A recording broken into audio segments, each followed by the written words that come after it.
tuned in to News and Views on myself, Salailo Makudiri. The time is, just a few minutes past 10.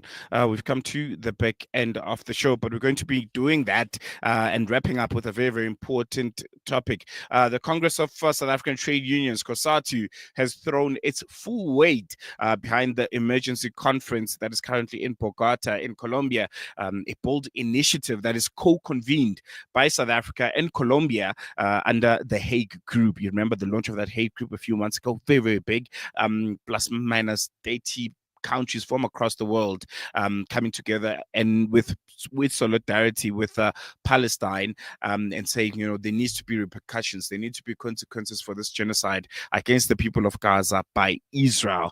Well, they're currently having another summit, a seminar of some sort that's currently taking place in Colombia. 30 plus countries have come together and they're saying, well, it's time to get moving. It's time that some of the rulings that have been made by the ICJ to be implemented. And COSATU has thrown its weight behind those countries and some of those organizations, and also thrown its weight behind the South African leadership, who I think were at the forefront when it comes to presenting that case at the ICJ that condemned Israel's aggression, not just in Gaza, but across the wider Middle East. In a bit, we'll be talking to COSATU. They're going to be giving us their reaction to this, and most importantly, why it's so important to have these kind of meetings, these kind of seminars to be convened. And we'll be speaking to Noxolo Bhengu from COSATU. Noxolo, thank you so much for joining us. Really appreciate you giving us your time this morning. And looking forward to, I think, a really appreciated reaction from COSATU regarding this conference. Thank you. Good morning, and thank you for having us. I think we can kickstart the conversation on that note. What does COSATU see as the core objective of this emergency conference in Colombia, and why is it so important for you guys to publicly endorse it? So this conference is taking place a year after the General Assembly passed a resolution that affirmed the ICJ's advisory opinion, which found that Israel's presence in the occupied territories of Palestine were unlawful. So for us, this conference takes place at an important time, at a very urgent time rather.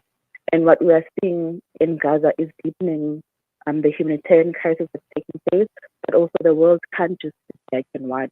The emergency conference also gives us a space to come together across the continents, across the world, to come together and say, enough is enough. It's also about uniting voices from the global south and beyond in order to demand a ceasefire and just and peace in the occupied territories of Palestine.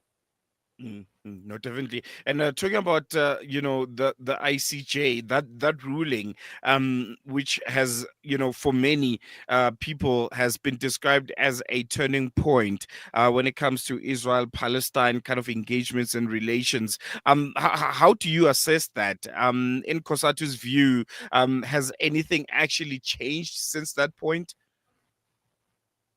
So, in terms of has anything that's changed since that point, we do see that there's a shift that's starting to take place. And this case in particular of the ICJ helps to spark the momentum. But let's be honest, a lot of the powerful countries are still turning a blind eye to this catastrophe taking place in Palestine. Despite the ICJ's ruling, Israel continues its actions without any consequences being based upon them. And the truth is that the world has tolerated the impunity on Israel for far too long. So while we welcome this momentum and the shift that's taking place, we are also calling on governments, especially in the global south, to take up steps and actions towards the implementation of this ruling, hence this conference taking place a year after. Mm.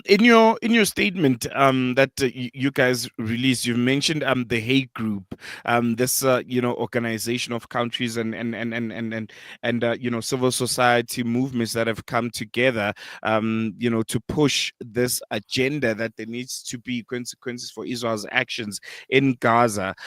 Do you believe this type of alliances can meaningfully enforce international rulings when key global powers continue to remain resolute, continue to remain resistant, especially looking at the United States of America and Israel in itself? With our previous history of South Africa and the apartheid regime, we know that change starts with small actions, and we build and grow momentum from that. For us as the trade union movement, we do believe that as with working together with civil society, we are at the heartbeat of international solidarity. We've been able to do it before. We can do it now. It didn't come from governments alone. It came from workers. It came from activists. It came from ordinary people. It came from churches like the Regina Mundi Church in Soweto, where people who gather together and say, not in our name, in this contemporary world, it would be something like along those lines of not in our name. So we do need the synergy and the same energy now to come together. And as civil society, we can push our government to join the hate group, to demand accountability and keep pressure on. It's about the people knowing and using their power, but also it's about coming together to say we are not going to just turn a blind eye when wrong things are happening. We do have a say. We can put pressure on government in order to yield positive outcomes. Mm. Mm. Um, you've also condemned what you guys have called Israel's expansionist aggression beyond Gaza. How does COSATU interpret recent developments involving countries like Iran, countries like Syria, and just the broader Middle Eastern tensions that we're seeing unfold at this current moment?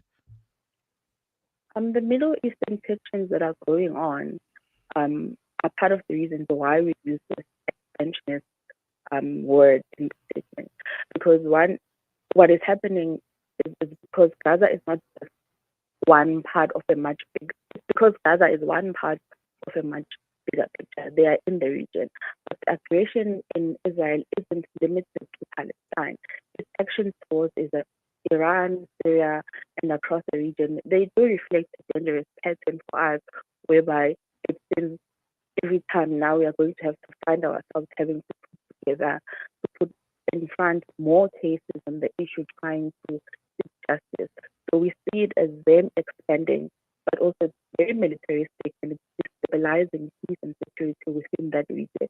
That's why we've said clearly that Israel has become one of the biggest threats to global peace and justice. It's not just a regional issue, but it's a global one which we can't turn a blind eye on. Mm. No, definitely. Just lastly, before I let you go, for South African workers listening at this moment, what role can they play, if any, when it comes to shaping a more just foreign policy or supporting global solidarity campaigns like this one? We've seen in other countries where dock workers were refusing to touch cargo that's coming from Israel or that's headed to Israel. There are countries that are completely cut business with Israeli linked companies. From a South African point of view, what role can be played? We've seen it also being done when it comes to us here in South Africa, where the apartheid government itself was boycotted by a lot of workers from across the world. For us, every worker out there who's feeling anger, sadness, and helplessness about the situation in Gaza, we want them to know that their voice matters. Solidarity is not just symbolic, but it's powerful. They must speak out. They must join campaigns. The campaign called the Israeli Apartheid Week that takes place annually. There's boycott, divestment, and sanctions campaigns that take place. They can join that and put pressure on their unions to participate, put pressure on government, put pressure on communities, put pressure on institutions that they know are able to influence policies in the direction that they take. The people of Palestine need us more than ever. We received our freedom based on the solidarity we got from other people and other countries. We must also support those who are facing injustice. But a number of campaigns do take place across the province, across the country. whereby they can reach out to organizations such as Africa for Palestine, the SAPDS coalition, in order to be active in campaigns to voice out and shape policy required by inclusive consent.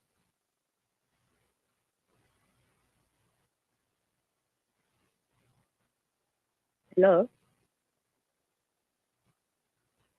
Thank you so much, Noxolo, for joining us. I just lost you for a moment, but really, really appreciate you giving us your time this morning. Thank you so much. There you go. That was Noxolo Bhengu. She's from COSATU, and she's with their international relations desk. And she was giving us just their reaction on this, I think, very, very wonderful and well put together seminar that's currently happening in Bogota in Colombia. And I think the results thereof are to be seen on whether or not we'll start seeing meaningful action. We're seeing more and more countries, especially in Europe, almost kind of not completely changing their stance or switching their point of view when it comes to Israel and the genocide that's currently ongoing in Gaza, but more of them are coming to the table. Countries like Spain, countries like Portugal, countries like Ireland, France in itself also, they're coming to the table. They want to be part of this conversation just to get a deeper and clearer understanding of this genocide and how they can react to it. So I think that's a start. And I think from South Africa's point of view, I think as Noxolo they mentioned, it's very, very important that we continue with the spearheading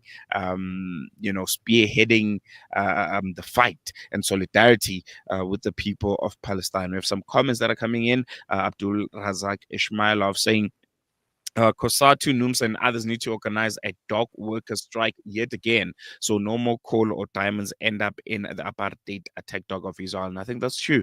That's what I think we're all hoping for. We've seen other workers from other parts of the world do exactly that, saying we won't touch any produce, any shipments and cargo that's coming into South Africa, into their countries from Israel. And I think South Africa needs to do the same, because other countries did the same for us back in the dark days of apartheid. In the UK, in parts of America, where workers saying, if there's any fresh produce or any cargo that's coming from the apartheid state of South Africa, we're not going to touch it. We're not going to do business with it. And that's where real advocacy and solidarity lies, where there's real felt and tangible actions that are taken by the public, from people all across the world, to kind of put pressure on an Israeli pariah state, a government that thrives of violence, that thrives of maiming pregnant women and children and men who are not armed at all. So yeah, I think very, very good from COSATU, but I think more needs to be done, especially from a workers' union. Workers have so much power around the world. Here in South Africa, I think if workers say we don't want to do any business with Israel, we won't touch any produce, we won't manufacture anything that will ultimately find itself in Israel, then I think that's when our government can be a bit more aggressive when it comes to severing all bilateral ties with Israel and all of the companies and businesses that are affiliated with it. We have come to the end of today's show. Thank you so much for staying with us. It's been another insightful couple of hours. I'll be back with you again next week, Tuesday, for the Tuesday edition of the show. Inadwad is back. Is back tomorrow morning for the Juma edition of News and Views, and then otherwise there's that podcast. The podcast that I think a lot of people in Lenasia are starting to warm up to. They're starting to love. They're starting to watch. They're starting to engage with, because at the end of the day, it is their podcast. It's because the hashtag Lens70 podcast, and it looks at the history of Lenasia. Some of the prominent people that have changed the course of the country, that have come out of that area, profiling them, profiling businesses, profiling individuals, and just how the community of Lenasia has changed and evolved throughout the years. And that's hosted by the wonderful, experienced Najma Kota. That will be coming up at 11. So don't switch that dial, don't change, don't log out, keep it switched on to Salam Media, because there's so much more that we'll be bringing you. Otherwise, from myself, Salalo Makwidiri, and the rest of the team, shap shap. See you again next week.